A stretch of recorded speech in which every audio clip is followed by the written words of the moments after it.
Ladies and gentlemen, and fellow pilgrims, are you ready to tackle a massive bunch of comments regarding the moral argument that seems to have taken off on at least our Facebook page?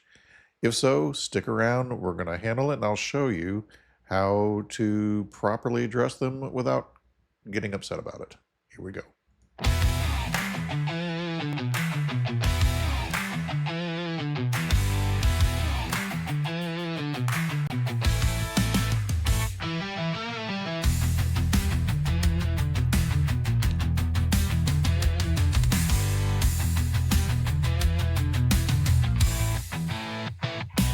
It's time for listener emails, comments, and stuff they send in. So kick back and listen, it'll make your grin. Every Wednesday night at 9 p.m. Central Standard Time. Yeah, yeah. Well, all right, folks. So I didn't expect this moral argument to gain as much traction as it did. But first of all, welcome to the inn. Step on inside, come in out of the rain, the thunder, and have a seat by the hearth. Grab a beer, grab a coffee, whatever you drink. I'm drinking coffee right now, decaf. Got to watch the blood pressure, and because it's evening here in Tennessee where I live, and I still love the taste of coffee, though. And by the way, again, I want to give kudos to Cracker Barrel for their coffee. Their decaf coffee is some of the best coffee I've ever tasted. And I'm pretty picky about coffee. Like, I don't, we have not too far away from where I live, we have the Black Rifle Coffee Company, one of their manufacturing places. And I think it's good for dark roast, but I'm just not a big fan of dark roast. Anyway, long story short, Pilgrims Grey Chronicles, Robert Clark, your host. And tonight, I wanted to cover some of the objections to the moral argument. We're going to start with the nice ones that were well thought out from YouTube, where people were very polite for the most part. And I really appreciate that. And it seems like at least one or two of the people actually took time to listen to some of the show.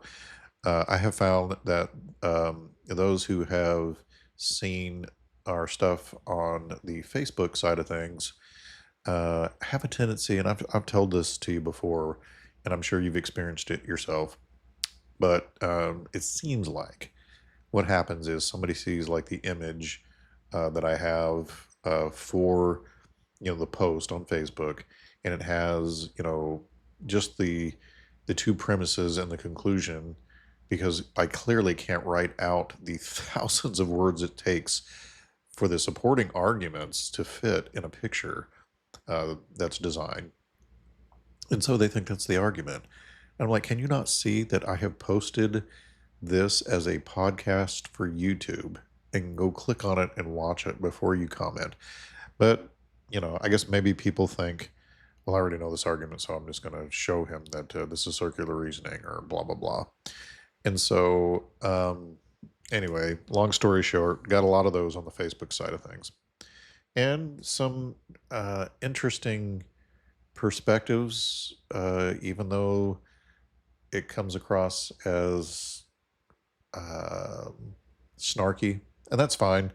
I've dealt with this my whole life. I've done apologetics before, and you're always going to deal with some level of mockery or scoffing or snarkiness. The God you say is a God of love is a genocidal maniac. These kind of things, and it's just because they don't really know God. So who could blame them? I mean, they're commenting on somebody that they don't really know. They think they know, but they don't. They've heard about him usually, and they haven't really read, except for the things that are present that helps to solidify what they already think, and then don't read any further. Confirmation bias, if you will. Anyway, let's get started with the ones from YouTube, because I want to get through all of these if I can. Yes, so let's start with, well, first of all, thank you, Ivan. he's a regular listener, and I'll always try to put his stuff there first. um, and so thank you, Ivan. He says, very interesting and well presented and thought out episode. I appreciate it. I did take a lot of time on it, and I've presented it before, but this time I wanted to present it William Lane Craig style, where it starts with a negative instead of the positive version of it, because I think it's more impactful that way.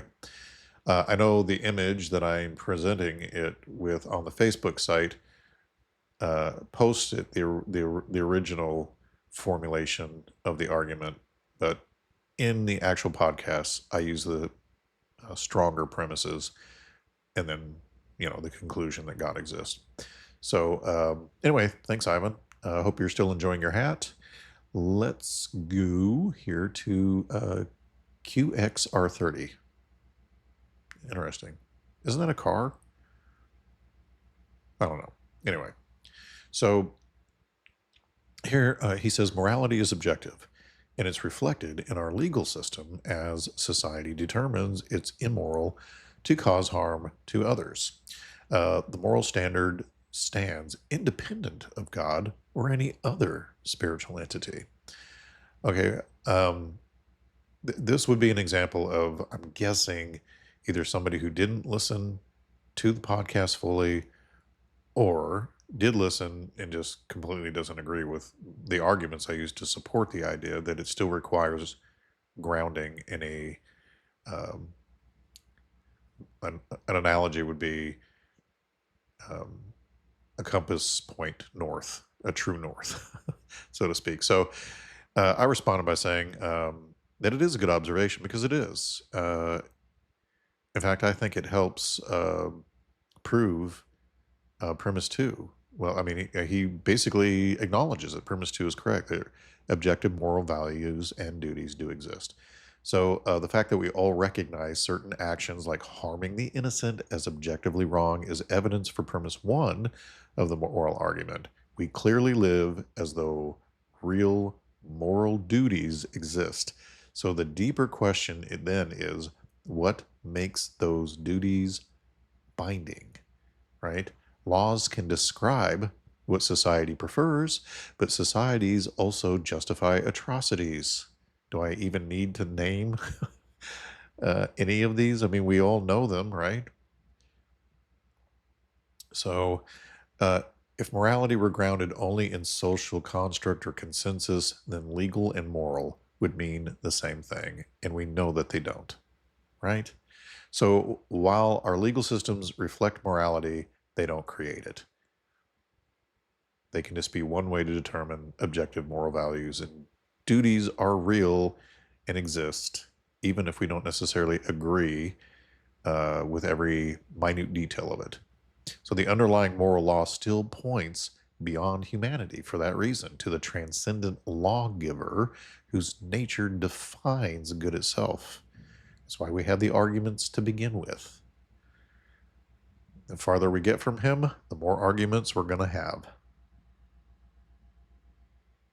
Excuse me, had to have some coffee. And then we have Justin L. Oliver. That is my son's name, Oliver.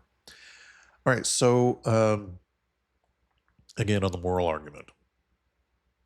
And I really like this comment. This is a pretty well thought out comment. It's an interesting take.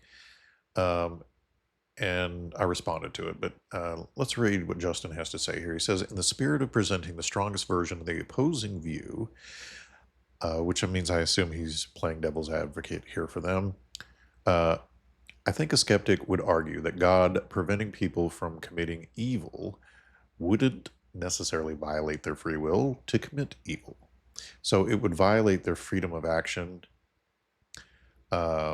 or prevent the exercise of their free will. They could still have a free will, but they couldn't act on that will. God could also lead us to believe we are exercising our free will to sin, but it's only an illusion. So no evil need actually take place. Or God could unilaterally limit our free will to only moral good choices. And this is why a soul-making defense is a better approach by my lights. Also, when a moral subjectivist or error theorist employs the logical argument, then they are just borrowing from the theist without making any commitments to the truth of those views. Well, I certainly agree with that. They are adopted for the sake of argument to show a contradiction. God bless. Well, God bless you too. I like the way that you're thinking here. But well, I'll read my response to you. I said it's a very fair and well-reasoned take, and I appreciate that you're actually trying to think through it. But here's the problem with that line of reasoning. And I'm not saying it's your line of reasoning. I know you're just presenting what they would probably argue. And so, if you've watched the video, you know I present the typical strong arguments that they do. So that's there as well. So if God prevented all evil by restricting actions or manipulating perception, free will would become meaningless in any morally significant sense. So the moment we can will something but never act on it, well, we've entered a moral simulation, not a real world. And that would make us puppets in a theater of illusions, incapable of genuine virtue or real love. So as C.S. Lewis puts it, quote, free will, though it makes evil possible, is also the only thing that makes possible any love or goodness or joy worth having, unquote. Evil is the byproduct of moral freedom, not the purpose of it. And I would like to say, in regards to your other point, I believe this is only during this current dichotomy where we are sealed when we choose to receive God's love. Because I do believe that one of the ways that God is going to rectify this whole thing, but we have to have it this way first, is those who truly love him will enter a time and a world and a new heaven and a new earth described in Revelation, where we will do exactly what you just said about having a range of good choices to choose from, free will wise. But right now, we are in a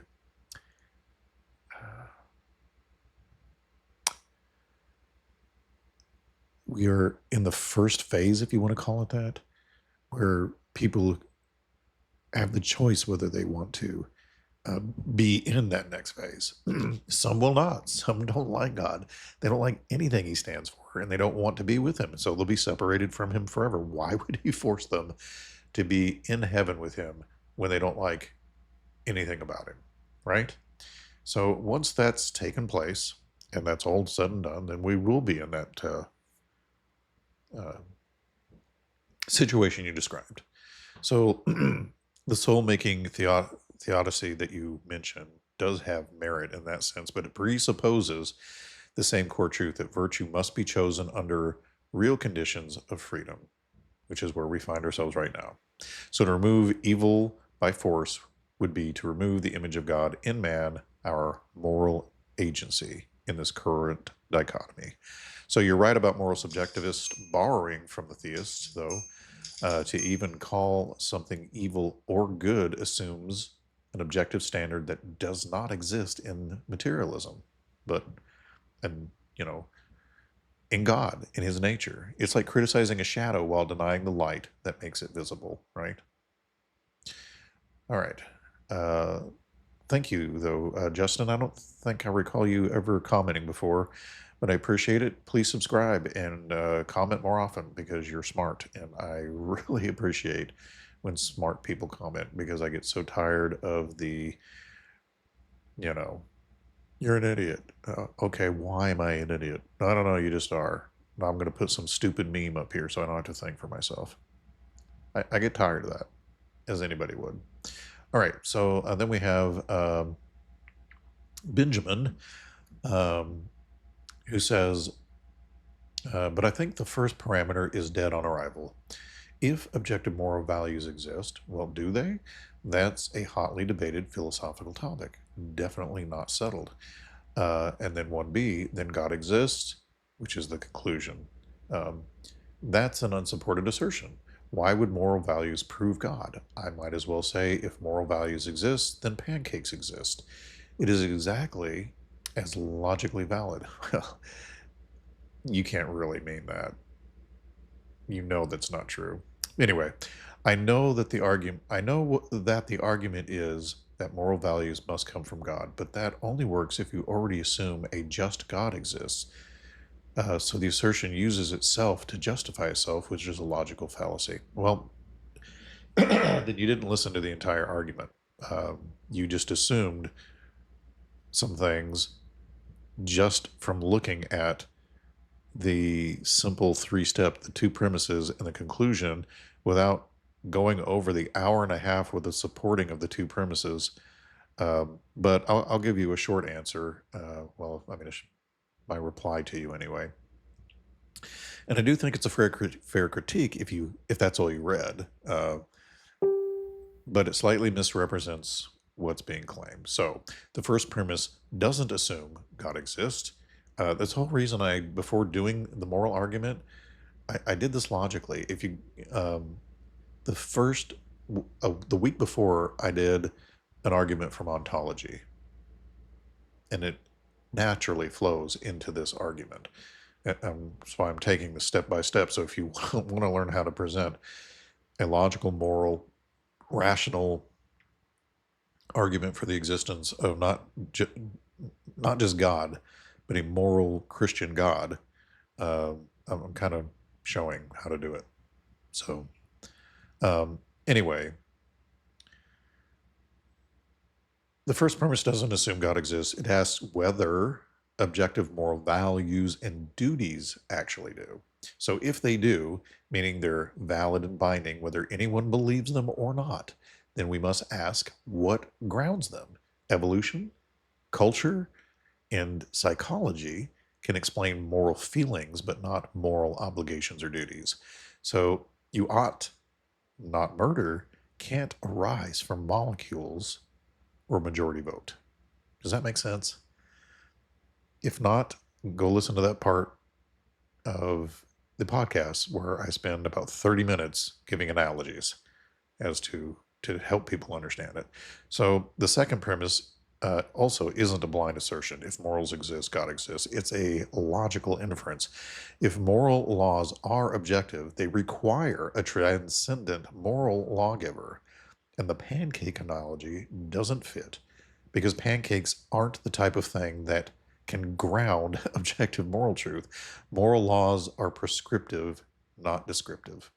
They come from a mind, not pancakes or matter of any other kind. And for what it's worth, we actually walk through this in the full podcast. Like I said, tracing it from Plato through William Lane Craig and C.S. Lewis. I quote them. The question isn't whether people believe in objective morality. It's that we all live as if it's real every time we call something unjust, evil, or wrong. So anyway, if you have time, like I said, check out that section again. It's right near the middle of the episode where we unpack why atheistic moral realism collapses under its own weight. I may have even in the description posted, possibly, I can't remember now.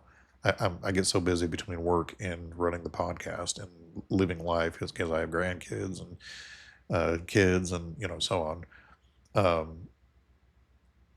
Anyway, like I said, it's in the area where we unpack why atheistic moral realism collapses under its own weight, and hopefully, I did put a time thing on there so you can see it, chapters or whatever.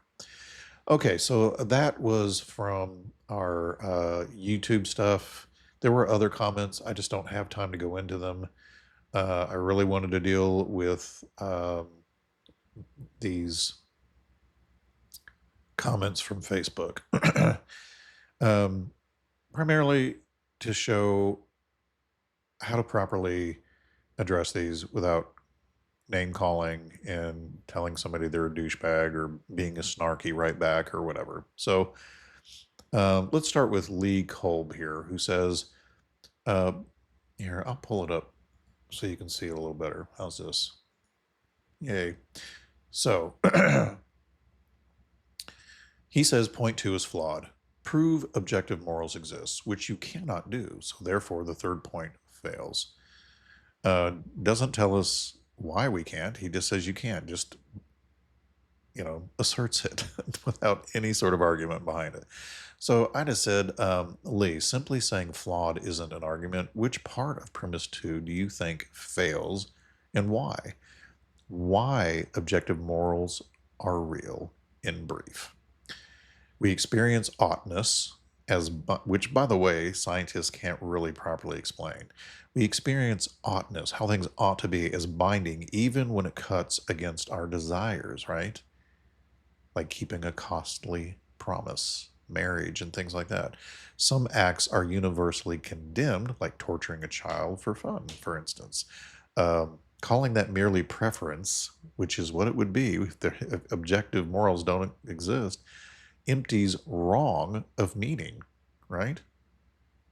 It's not evil or wrong. It's just, well, the same as not liking chocolate ice cream. Your favorite's vanilla. There's no wrongness about it. We talk about moral progress, right? Abolition is better than slavery or greater than slavery. And progress only makes sense if there's a standard above cultures by which change can be better or worse, right? And human rights language. All people ought to be treated with dignity. Why? If objective moral values and duties don't exist, who cares? You could have some other country that doesn't care, and you can't say they're wrong because if it's all just subjective, then who cares? It's just one opinion over another, right? Chocolate's better than vanilla. But it presupposes stance independent value, not just taste or tribe. So why premise 2 points to God?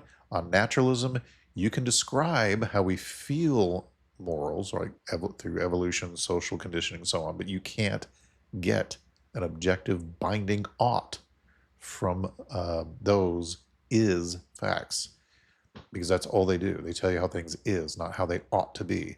Descriptions don't generate obligations. A transcendent moral lawgiver cleanly explains the normativity we all live like is true, right?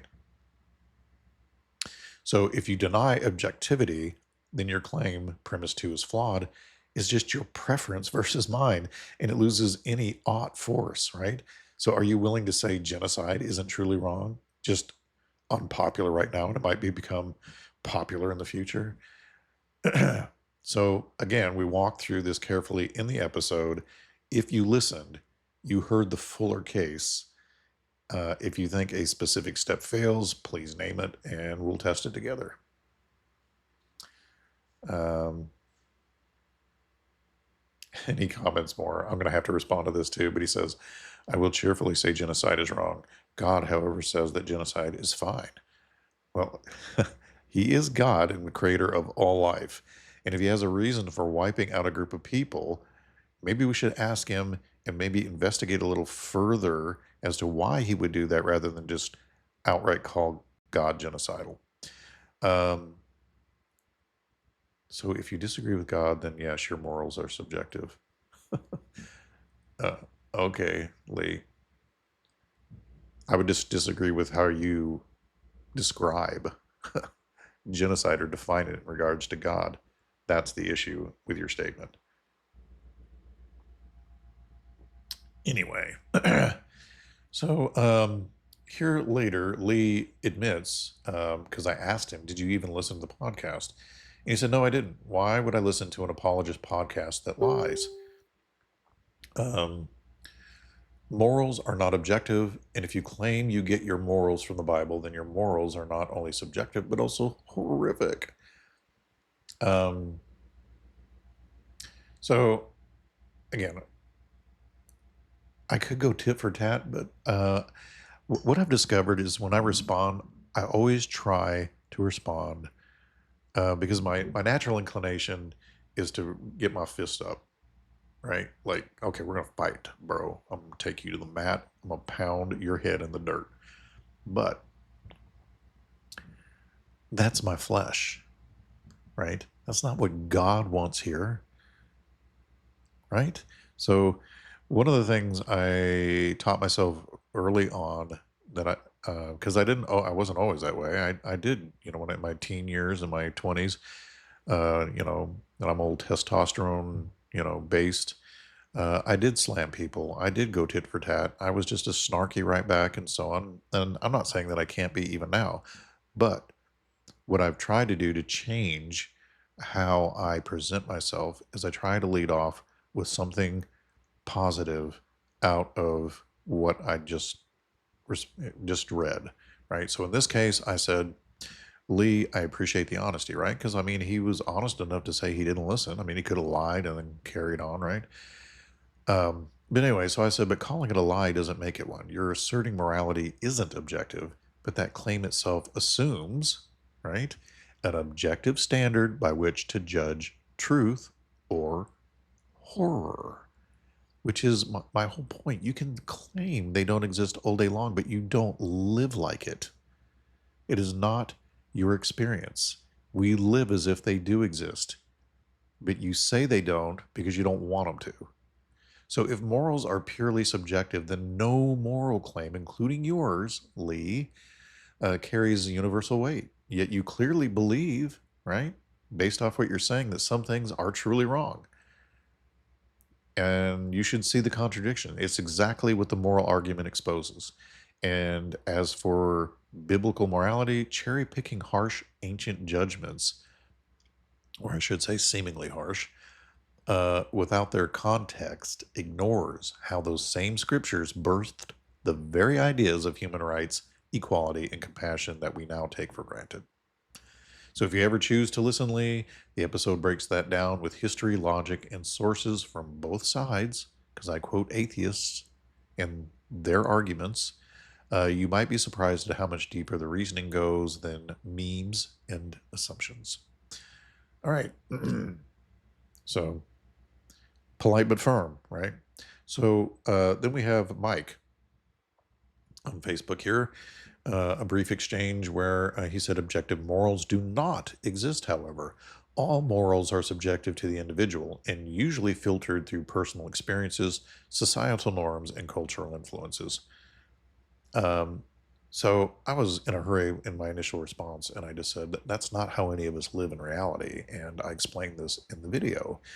And he went on to say, well, you're also incorrect with that statement then. An individual's morals may feel objective to them, however, everyone is different. If an objective moral existed, then everyone would now and would have always, throughout time, shared that same value. Well, we can clearly point to this. I mean, we have the Ten Commandments, we have laws on the book, where many of them have never changed over time. We all know it's wrong to steal from somebody else, and that's been pretty universal for most of humanity. Yes, we're going to have arguments and disagreements on certain things because some people are evil. So anyway, I said, I get what you're saying, Mike, but disagreement about a truth doesn't make the truth subjective. People once disagreed about whether slavery was moral, but that didn't make it right when they approved of it. So if objective morals didn't exist, then we could never say one culture or time was morally better than another, only different. Yet we do it constantly. And that shows we recognize a higher standard even if we argue about its details. So the real question isn't whether everyone knows the same moral law, it's why we all act as if one exists. We can sit here and verbally talk a big game all we want, but the reality is you live as if they exist. You don't steal from people, you don't want people stealing from you, right? You don't go around raping and torturing other people's children, and you don't want yours being raped or tortured either. So where does that universal sense of ought come from if there's no transcendent source? Nowhere. You can't. And that's the whole point of the logical conclusion that God exists. All right. And then we have John Hopkins, who says, America is the most amoral Western nation in history. If God exists, he's definitely not your God, Christians. So I asked, well, I basically said, you realize there's no logical correlation there, right? In what he said. Again, I was probably at work and in a hurry responding, but he said, um, objective moral values and duties do not exist in America. Geniuses, that's the correlation. It negates the whole premise of your assertion. You didn't just prove God's existence, at least here in the states where conservative Christians deny the very teachings of Christ about poverty, loving one's neighbors, and tolerance. If anything, your if proves there's no God watching here. You speak of logical correlation when logic and faith are polar opposites. No, they're not. You'd have to demonstrate that, John, and you haven't. You can't just say it. You have to demonstrate it. Um, Let me give you the definition. Logic, reasoning conducted or assessed according to strict principles of validity. Faith, strong or unshakable belief in something, especially without proof or evidence. Using logic to prove faith is a fool's errand. Faith, by its very definition, is illogical. All right, so my response was I just said, John, you've packed a lot in there, but there are several category mistakes worth untangling. First, the moral failures of people don't disprove the moral standard. The fact that Christians fall short of Christ's teachings doesn't mean God doesn't exist. It confirms exactly what Scripture says about human nature. You're judging hypocrisy by a moral law you expect us to follow, which means you believe that moral law exists. And it's clearly objective because we're all living and agreeing on that same thing. So, second, faith and logic aren't opposites. Blind belief without reason isn't biblical faith, it's presumption. The Greek word pistis, faith, implies trust based on evidence and reliability. Logic is the tool we use to test claims. Faith is the commitment that follows when the evidence points to trustworthiness. So, if America's moral decay troubles you, and it rightly so, that's not proof against God. It's proof that the nation has walked away from Him. And the hunger for justice you're feeling, apparently, is actually the echo of the very lawgiver you're denying. So, there's that. And then I responded, because more often than not, you get memes, right? You've seen these memes. How many more do I have? Just four more and we'll wrap it up for the night. But here's one. You can see this child here teaching kids to ask magical beings to solve their problems creates irresponsible adults who fail to find solutions. All right. Well, so I said that's a clever meme, but prayer isn't about outsourcing responsibility to a magical being. It's about aligning our will with God's wisdom, asking for guidance so we can act rightly. So even scripture says faith without works is dead, right? James 2:17. The difference is we're not asking to avoid the storm, we're asking for strength and wisdom to walk through it. So if belief in God made people passive, hospitals, orphanages, disaster relief teams, and addiction recovery centers wouldn't exist. Yet the vast majority of them were founded by people who prayed first and acted second. So maybe the question isn't whether prayer makes people weak, but why so many who pray end up being the ones who show up when the world is hurting and get things done. All right, and then this one here. If prayers work, why do churches have handicapped parking? Right, so it's clever and amusing and a funny line, but it misunderstands what prayer actually is. Prayer isn't a request to skip life's realities. It's communication with the one who gives wisdom, courage, and endurance through them. Right? Most of these memes are made by people who don't have any understanding about how God really works. And I don't think they care to, many of them, which is why they're perishing and will ultimately perish and be separated from God forever. And maybe they'll be happier that way because I don't think they would be happy in God's presence, but I don't know. I would like to think differently and that they can still be persuaded, some of them. So if prayer didn't work, why do believers build hospitals, feed the poor, and serve their communities more than any other group? Maybe the reason churches have handicapped parking isn't lack of faith, but an abundance of compassion. Because faith doesn't erase suffering, it transforms how we face it. Just a different way of thinking, Mark, who posted that meme.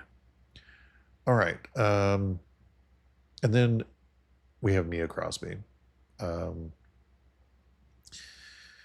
here she posts, "Yes, I am an atheist. No, you don't get to question my morals when you believe in a book that features blood, sacrifice, selling children, sex slaves, a oh man, that's hard to read. I should get my glasses again. A bringing a sword between loving family members.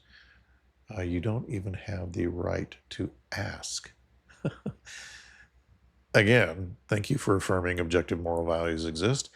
Um, so I asked, if morality is truly independent of God, then by what standard are those things wrong? Mia, you can only call something evil if there's an ultimate good to measure it against. Anybody familiar with C.S. Lewis's work would realize this. So the Bible doesn't celebrate sin, it reveals it. It's honest about it. It records humanity's darkest moments to contrast God's holiness and justice. That's not endorsement, it's exposure. So the question isn't whether Scripture contains accounts of human evil, it's why your conscience still calls them evil at all. Do you not get that? So where does that moral compass come from, Mia, if not from the very lawgiver that you're apparently rejecting? All right. And then one more from Mia, and we'll call it a night. Oh, yeah, let me get my glasses on. There's no way I'm reading this sucker by normal means because, my goodness, what in the world? All right. Glasses on. I'm not sure that's helping, though.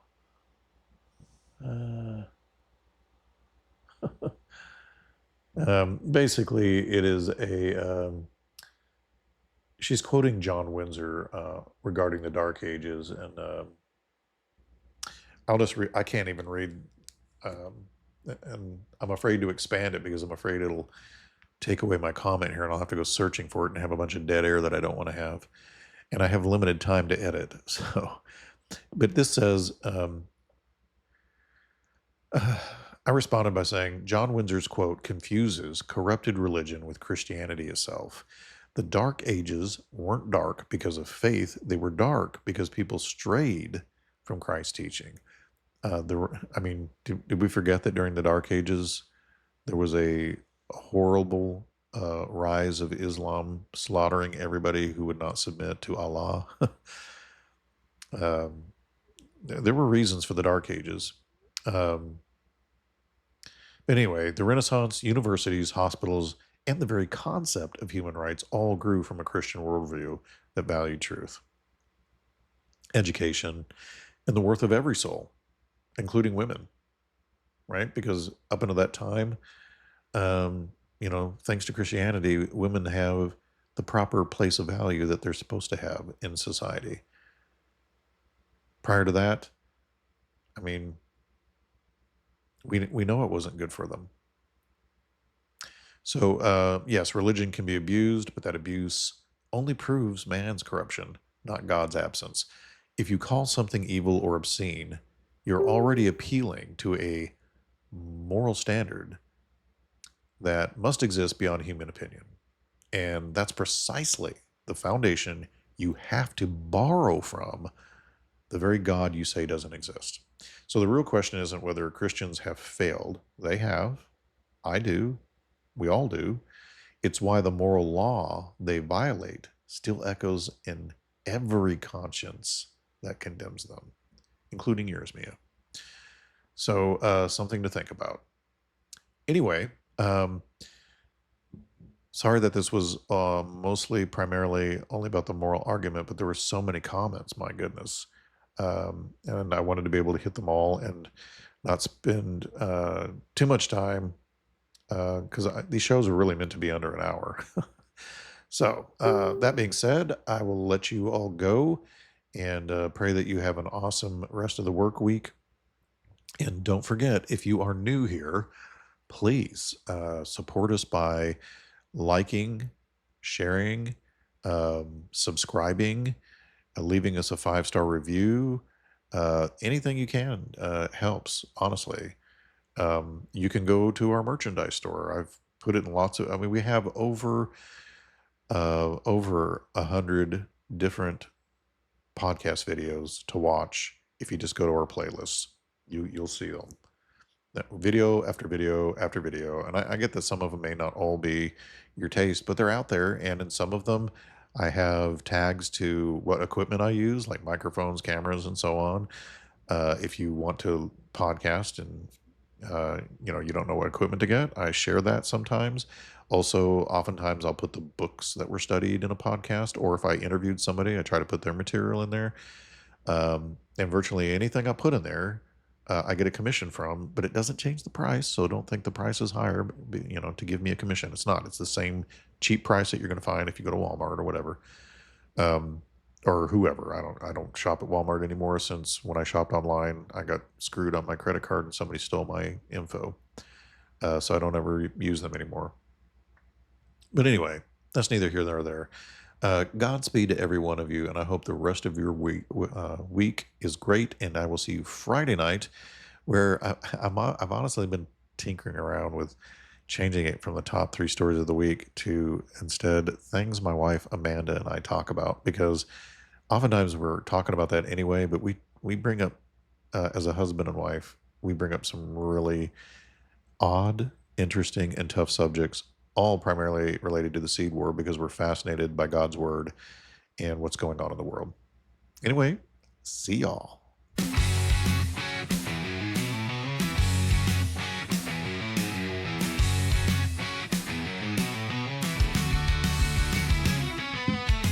It's time for listener emails, comments, and stuff they send in. So kick back and listen, it'll make you grin. Every Wednesday night at 9 p.m. Central Standard Time, yeah.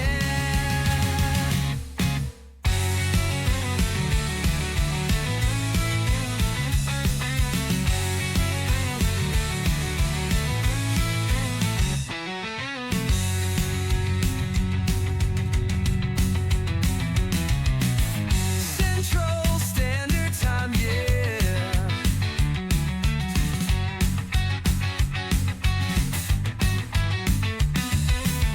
Central Standard Time, yeah.